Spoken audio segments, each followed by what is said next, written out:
Assalamualaikum, selamat datang pelajar baru BAF ke KPTM Bangi.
Assalamualaikum warahmatullahi taala wabarakatuh.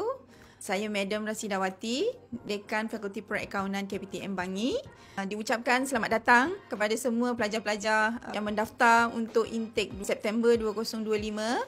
Yang pertama sekali tahniah dan selamat datang kepada keluarga besar kami, DBS dan KPTM, di mana kami telah mendapat kecemerlangan selama 10 tahun di bidang akademik.